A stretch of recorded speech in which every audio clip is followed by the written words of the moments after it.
trying to fit in a football, basketball, talk football, talk about the world of sports, all in a 1 hour show. Before I go on to the more basketball stuff in the bad section, I want to talk quickly about a couple, just two really good things, and then we'll move on to the next section. First, I'm sure people at USC are ecstatic that Matt Barkley has decided to return to USC for one more year so that they can attempt to get their vindication and redemption for being on probation for something that they had nothing to do with. I think it's a gutsy call on his part for coming back to college just because obviously we live in a day and age where, money is king, and obviously his draft status from this year to next year it probably is not going to change very much. He probably would have been in the top 5 picks this year, or top 10 definitely, and I think next year it'll be the same thing. I mean, if you look at all the teams in the National Football League, quarterback position is not a position that there's a dearth of. There's a dearth of other things, including running backs and quality linebackers, but the quarterback position is quite sound. And with a lot of teams using already young quarterbacks, I think he's probably been benefited going into this draft this year to learn under somebody, but next year is probably going to be the same situation. I think Landry Jones is going to probably do the same thing, stay for one more year, because really there is no market right now for a franchise quarterback except for Andrew Luck. I mean, obviously the Colts don't want to get the number one pick because if they get the number one pick and they obviously take Luck, he's going to learn under Manning for a couple of years. But the Colts have this deal where I guess Peyton Manning next year is supposed to get $28 million. And so the Colts want to make sure that Manning is 100% healthy. And if he is, he's going to get paid $28 million next year. So I'm sure the Colts probably would much rather draft Khalil, the lineman from USC, or get a good linebacker from, Alabama or LSU and take their chances building their defense and hoping that Peyton Manning is better next year. But they keep winning. They're not going to get anybody. The other good news in terms of college football I want to talk about quickly, too, big shout out to Kellen Moore. I was 100% certain last night that Boise State was going to lose. And the reason why I was certain that Boise State was going to lose last night, because I really thought that Boise State was just going to say, you know what, screw the BCS. We've done everything in our power to be a part of this equation every year. Kellen Moore's collegiate career, he is 50-3. His 3 losses are by a combined 5 points. 2 games they lost by 1, and 1 game they lost by a field goal. And in all 3 games, they had opportunities to win. 2 of the losses to TCU, who was their brethren in the whole BCS argument, and obviously Nevada got them last year. But just think about that. This kid's got 50 wins as a quarterback. Nobody's even come close to, he was a starter as a freshman. Yes, Andy Dalton has 47 wins, and we know that he did the same thing for TCU. But for Kellen Moore to do what he has done, to not be mentioned in any of the major awards, to be told he's going to be a 6th-round draft pick, if drafted at all, because they think he's too short and they don't think he has strong as arm as Drew Brees, doesn't make any sense to me. The guy is a winner. He makes winning plays, and if you look at his record against the top teams in the country, he's pretty good. They beat Virginia Tech last year to start the season. They beat Georgia this year in Atlanta at the Georgia Dome this year. And in the BCS games, yes, they lost that 1 game to TCU, 17-16? He has shown everything that a quarterback is supposed to show.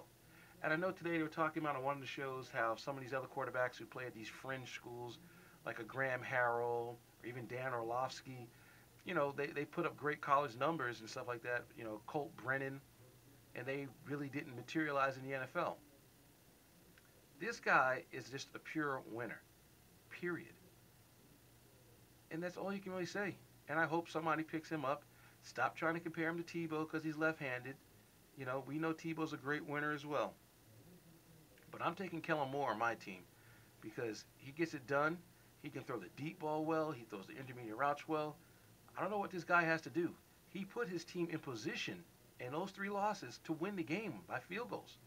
And I thought it was funny today that Trevor Maddich was doing something about Christmas wishes for college football teams and stuff like that. And for Boise State's Christmas wish, he gave, I guess this little kid a shoe, and the shoe was supposed to be for a kicker, so the kicker could kick the ball better, and Boise State would have been 52-1 in Kellen Moore's career. Think about that for a second. And that concludes the good. A lot of good to talk about. We're trying to keep the show good because it is a season of feeling good and being good. And so we'll just keep it going. Now, let's talk quickly about the 3 NFL teams that fall under the category of the bad. Unfortunately, leading the way for that list of the bad teams this week in the NFL, well, has to be the 2 New York area teams who are playing each other this Saturday. What the Giants did last week against Washington is mind-boggling. When the Giants beat the Patriots in New England, ending Patriots' 19-game home win streak or Brady's streak, whatever, many people thought, I'll speak for myself, I thought that was going to be the game to spur this team on to our Super Bowl run, because that made me feel that this team felt that they could beat anybody, anywhere, at any time. And it should have made them feel that way because they went into New England and got it done. Well, the following week after that game, they went and they lost to the 49ers. And even though I've been praising the 49ers for their outstanding defense, the Giants' offense moved the ball up and down the field in that game. Yes, they did not score a rushing touchdown. Yes, they did some other things in that game that was pretty impressive. But the fact of the matter is, they had the ball 2nd and 2 at the 11-yard line with a chance to tie this game and send the game into overtime, and they didn't get it done. But you can't be mad at a loss to a 49ers team that's 11-3, that is doing incredibly well. So fast forward that. You have an emotional, incredible win over the Dallas Cowboys.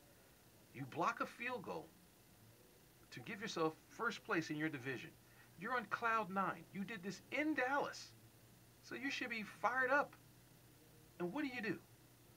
You play the Redskins. Now, a week ago, I told some people where I work at King Hollywood. I said, I'm worried about the Giants because Rex Grossman plays well against the Giants defense. And sure enough, Rex Grossman carved up the Giants defense. And he only scored 10 points in that game? You got a garbage touchdown late to make it 23-10? Come on. And now you're in a situation where you have to beat the Jets and the Cowboys at home in order to go to the playoffs. Now, most years you'd say, it's a good bet. They would have had the last 4 games at home, including the Redskin game, the Jet game, the Cowboy game, and the first-round playoff game. And so you would think the Giants would be fired up for that. No. They put up a stinker at the worst time of the year to do so, after coming off an emotionally amazing victory. It makes no sense. Yes, Coughlin, I don't think he has to go. Obviously, he's got a Super Bowl ring with this team. Yes, it's been 3 years since the Giants have gone to the playoffs. Personally, something has to change. Eli's not going anywhere. The defensive coordinator, obviously, this year the defense has had so many injuries, so you can't blame the defense. Kevin Gilbride, I got some problems with you, my friend. No excuse for the performance last week against the Redskins. And then piggybacking off of that, how about the Jets? Or should I call them the Jest? The Jets pound, the team they played before this Eagle game into submission. Sanchez is throwing touchdown passes all over the place. People are like, the Jets are rolling now. 3 weeks in a row, playing good football. Sanchez 5 touchdown passes in the last few games. Doing all he can to lead this team to some prosperity. And what happens? In fact, I think they beat the Chiefs before they played the Eagles. When the Chiefs go out and beat the Packers, and then the Jets play the Eagles. The Eagles, Michael Vick hasn't played any good football in months. And they just carved the Jets up like the Jets were a turkey. I'm sick of hearing from Rex Ryan. Win something first, then you can talk all you want to talk. I don't want to hear any more from you.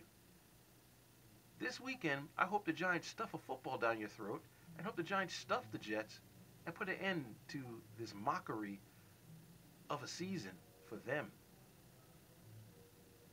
It's going to be tough, though, because everyone's picking the Jets. And I'm shocked by that, because I'm like, why are you picking the Jets? What have the Jets done to show you that they're better than the Giants? Eli Manning is the 3rd-rated quarterback in the NFL. He's thrown for almost 4,400 yards and over 30 touchdowns. Mark Sanchez can't spell 4,400 yards. So I don't understand why the Jets are favored. Jets have no running game, and neither do the Giants. But the Giants have much better receivers. And that was a weakness of the Jets last week. We'll find out tomorrow. I'll be up bright and early. And the third team, the Baltimore Ravens. Who are you? What are you? 2 weeks ago, or actually no, last week I believe I was watching ESPN, and I believe they asked Merrill Hodge, I think it was, or Darren Woodson. They said, Darren Woodson, who's the best team in the National Football League? And AFC. And Darren Woodson said, Baltimore Ravens. And I was like, you know what? I kind of see why he would say that. So I'm just looking at it and I'm thinking, that makes a little bit of sense. And then all of a sudden, I'm like, wait a second. This is the same team that 1 week can beat the Steelers and the next week go out and lose to Seattle. This team can 1 week smash the Bengals and then the next week go play anybody, the team they played last week, the Chargers in San Diego, and get bombed. I mean, I can understand if you lose to the Chargers 34-27, 17-14. Chargers have a lot of talent. But they get bombed. Doesn't make any sense. Completely unexpected. And it was Ray Ray's first game back from injury, and I love this. I was sitting with some people, and Ray Lewis, this one guy I was sitting with at the hostel, and he was talking about, Ray Ray's back this week, and they're going to smash the Chargers, and he's just going on, look up, and then NBC put the camera in the huddle, and Ray Ray's doing his, pumping his team up and everything, and getting all excited, and I started laughing, and he's like, what's so funny? I'm like, every time they've done this season, except for the Steeler game, they've lost. They've been humiliated. And they just got humiliated again. Who are you, the Ravens? Who are you? That's why this is going to be a crazy playoff season. Don't be surprised in the postseason if you see a Super Bowl that's like the Lions versus the Texans, or, something just absolutely off the charts crazy, because the only team that's playing true football are the Packers. And yes, they threw up a stinker last week. But who are the Ravens? As long as the Ravens aren't playing the Steelers, everyone's got a chance. And we'll be back to talk more bad, but we're trying to be nice when we're talking about the bad, on 89.7 KLES FM after this.